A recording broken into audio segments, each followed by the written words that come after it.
Vous écoutez Quartier d'affaires, le podcast dédié au monde de l'entreprise. Podcast dans lequel vous retrouvez des interviews de professionnels membres de l'AEM, l'association des entreprises de Montrouge et des Hauts-de-Seine-Sud. L'AEM, lieu privilégié du networking des hommes et des femmes d'entreprise, dirigeants et entrepreneurs souhaitant se retrouver pour échanger sur des sujets en lien avec leur activité. Conférences, optimisation des liens économiques et recommandations d'affaires dans un environnement empreint de convivialité, voilà la recette de l'AEM. Ce podcast a pour objectif de présenter la centaine d'entreprises que compose ce club. Nous parlons de leur histoire, leur activité, leur business, leur actualité et leurs projections, en gardant un axe fondamental, l'humain. Car comme l'a si bien dit Antoine de Saint-Exupéry, la grandeur d'un métier est avant tout d'unir les hommes. Il n'est qu'un luxe véritable et c'est celui des relations humaines. Et pour ce nouvel épisode de Quartier d'affaires, j'ai le grand plaisir de recevoir Rose Saneuil. Bonjour Rose. Bonjour. Tu vas bien ? Oui, très bien. Bon, Rose, tu es artisan d'art, marqueterie, art et matière. Alors moi, je sais ce que tu fais, c'est magnifique, j'ai hâte que tu nous en parles. Qu'est-ce qu'un artisan d'art, marqueterie ? Alors peut-être il faut que je parle de ce qu'est la marqueterie parce que finalement c'est pas hyper connu, hyper répandu. En fait la marqueterie c'est déjà un décor. Alors il se trouve que c'est un décor qui est composé en ce qui me concerne de multimatières. C'est vrai qu'on connaît principalement le bois, mais alors pour aller encore plus loin dans les explications et pour que les gens comprennent, c'est un petit peu comme un puzzle, et sauf que c'est beaucoup plus compliqué, mais en fait voilà, c'est ça, c'est des matériaux, au lieu que ce soit de la peinture, c'est un décor avec de la matière. Donc tu vas travailler la matière quelle qu'elle soit, donc tu parles de bois, mais ça peut être quoi d'autre ? Alors c'est précisément ma spécialité, c'est vraiment ce que j'ai développé. Dans le bois ? Alors non, moi du multimatière. Ah, la multimatière. Voilà, c'est ça. Et donc, moi, dans les matières que je travaille, donc évidemment, il y a le bois, mais la nacre, la paille, le parchemin, les élytres de scarabée, les plumes. Les quoi, tu as dit ? Les élytres ? Les élytres de scarabée. Les élytres de scarabée, c'est génial ça. Et comment on travaille les élytres de scarabée ? Alors, en fait, c'est une préparation, parce qu'il y a les élytres de scarabée. Alors là, en l'occurrence, l'espèce que je travaille, moi, elle vient de Thaïlande. Alors évidemment, moi qui travaille pour des marques de luxe, je dois toujours avoir une traçabilité de tout ce que je travaille. D'accord. Et en l'occurrence, cette espèce-là, alors j'ai plus le nom, c'est un peu compliqué, c'est un nom latin. Et en fait, c'est une espèce qui vit 15 jours et au bout de 15 jours, elle meurt et les gens les ramassent par terre. Et donc finalement, c'est une forme de... C'est du recyclage en fait. Exactement. Et qu'est-ce que tu fais avec les élytres de scarabée ? Je les incruste dans mes décors. Donc au final, c'est vrai qu'au départ, moi j'ai fait mes propres essais, donc il faut les mettre à plat, parce que tout ce que je travaille, c'est à plat. À plat, ok. À plat. Et donc j'ai mis 15 jours avant de trouver techniquement comment les mettre à plat. Et puis après, j'ai commencé à faire mes propres essais, mes propres décors, et après proposer ça à mes clients. Et alors au début, ça les a carrément effrayés. C'est pas vrai. Mais c'est quoi ça ? Tu nous fais quoi là ? Parce que, en fait, comme je suis tout le temps dans la recherche de matière, et puis au final, à un moment, alors je sais pas si je peux citer des marques pour qui je travaille, je t'en prie, au contraire. Et donc du coup, les premiers à se dire mais c'est quand même génial parce qu'il y a de l'iridescence en fait, c'est un peu comme les plumes, ça, il y a un dégradé qui va du vert au violet ou du vert à l'orange, etc. Donc c'est hyper intéressant en fonction de comment on l'oriente. Et donc c'est Piaget qui la première fois a mis ça dans une montre, dans un cadran de montre. Donc là on parle de décor, là on parle d'une montre, par exemple la montre, et quand on parle de décor c'est ça, là c'est la montre. C'est le cadran de montre. C'est le cadran qui est à l'intérieur de la montre. Exactement. Et là alors c'est quoi, c'est une spécialité ou tu ne fais pas que ça, tu ne fais pas que les cadrans de montre ? Non. Donc c'est une de tes spécialités. C'est ça. Alors là c'est en l'occurrence effectivement de la miniature. Donc moi vraiment après le multimatière, ma deuxième spécialité c'est vraiment la marqueterie miniature. Donc du coup ça veut dire que là on revient à Piaget. Alors on peut citer 2-3 autres, parce qu'on ne peut pas citer qu'une marque, il faut en citer plusieurs. 2-3 autres de tes clients, c'est quoi ? Piaget ? Alors Piaget, moi je travaille pour Montblanc, donc là sur des stylos. D'accord. Je travaille maintenant pour Louis Vuitton Horlogerie. Ok, donc que des petites marques en devenir quoi. Ok, ouais, on a compris. Alors j'ai des marques moins connues, mais en fait, moi ce qui compte, c'est pas tant les marques, il y a l'humain derrière. C'est ce qu'il y a derrière. C'est les rencontres, c'est ce qui m'apporte, ce qui m'intéresse. T'es au cœur de la station de Saint-Exupéry, là, c'est vraiment l'humain.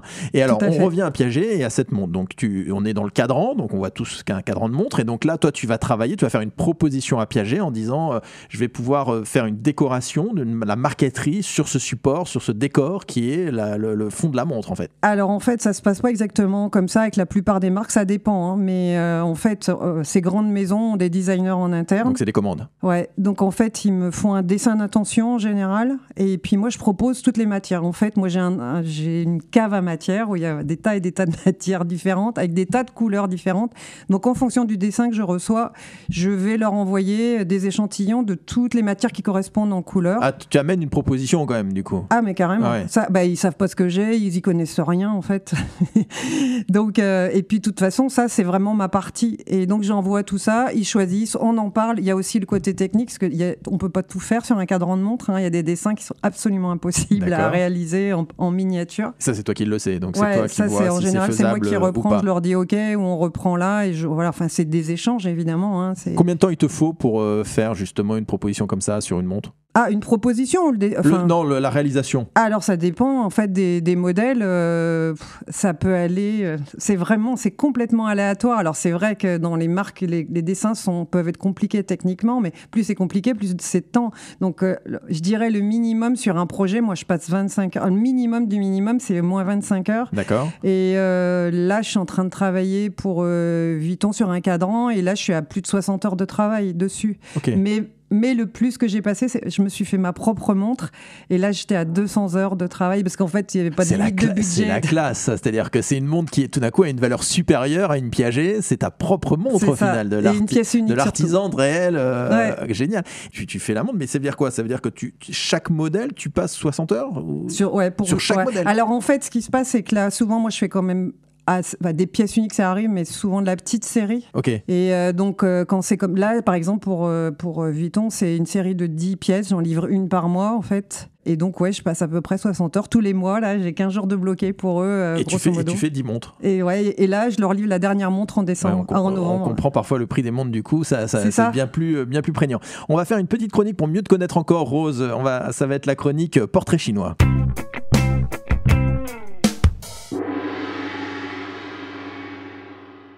Alors Rose, si tu étais un lieu de vacances. Alors moi je suis très partagée parce que j'adore autant la montagne que la mer. On a le droit de dire uniquement parce que c'est toi. Hein. Alors moi j'adore la montagne, donc j'adore marcher et je suis fada un peu d'aller marcher dans les Alpes, donc plutôt j'adore aller dans les Alpes suisses où je vais assez régulièrement, et sinon je vais également marcher en Bretagne, sur le sentier des douaniers. Ah, sentier des douaniers, magnifique en Bretagne. Si tu étais un pays, mais alors attention, pas la France. Ben ouais, alors je reviens beaucoup. La Suisse m'a beaucoup apporté depuis que je suis à mon compte. Ça fait 11 ans quasi que je travaille beaucoup avec la Suisse. Alors pourquoi ? L'horlogerie. Ah. Et puis alors aujourd'hui, quand même, ça me rend un peu triste, mais c'est comme ça, c'est que j'ai 0 client en France en fait. C'est pas vrai. Mais si. Mais alors tous tes clients sont pas suisses ? Non, j'en ai en Allemagne du coup, parce que Montblanc est en Allemagne. Ouais. Et là en fait, depuis récemment, j'ai un client en Thaïlande. D'accord. J'ai une cliente aux États-Unis. Mais ce qui est génial, c'est que c'est vraiment l'artisanat français comme on l'entend, c'est-à-dire la reconnaissance de la compétence française et son artisanat, et qui est recherché dans le monde entier au final. Non, je crois pas. Tant pis. Ouais, désolée.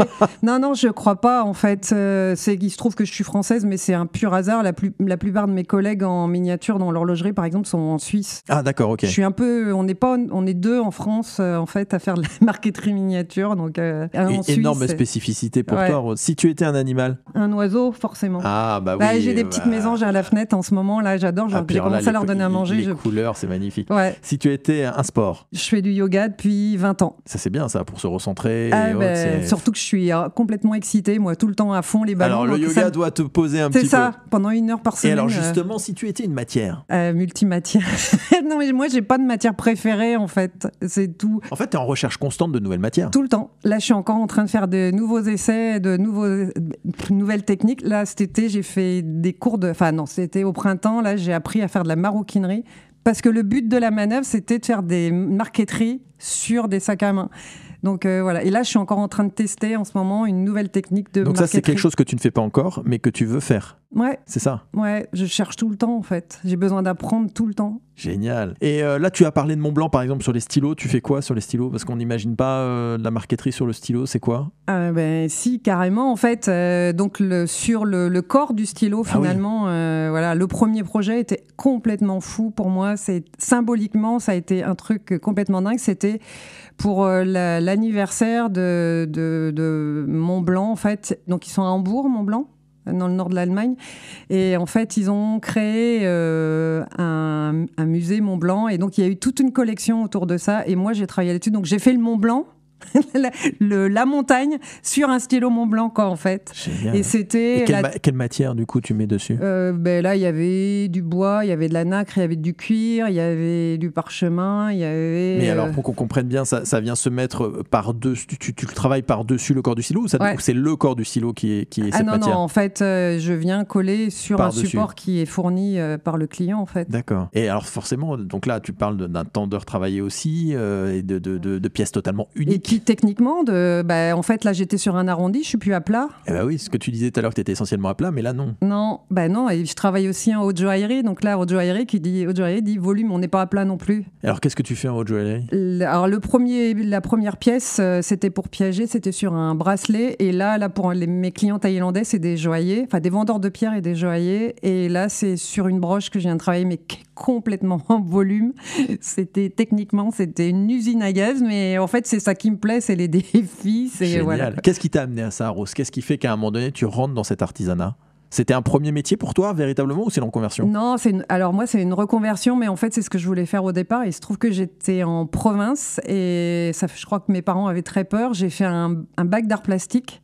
Et moi, je voulais vraiment continuer dans un travail d'art. Et voilà, j'étais en province, j'étais jeune, j'avais pas le cran de me dire, allez, je pars à Paris faire une école. Alors, c'est quoi ton premier métier? Voilà, j'ai fait plein de métiers. Et ta formation pour ça, c'est quoi? Donc, en fait, la vie m'a amenée à Paris, finalement. Et finalement, au bout d'un moment, j'ai pété un câble. Et j'ai décidé de reprendre l'école. Et en fait, j'ai repris l'école à 31 ans. Je suis allée à l'école Boulle, donc pour apprendre l'ébénisterie. L'école Boulle, magnifique, ouais. Et en fait, donc, j'ai fait une première année que de l'ébénisterie. Et donc, on avait des options. Et il y avait la marqueterie. Et c'est assez marrant. J'ai des souvenirs, mais très précis. Donc, c'était il y a plus de 20 ans maintenant. Et en fait, c'est comme si tout de suite, je me suis sentie à ma place. C'est assez dingue. Et donc, en fait, là. C'était pour toi, quoi. Ouais, mais c'est trop bizarre. Hein. Enfin, je veux dire.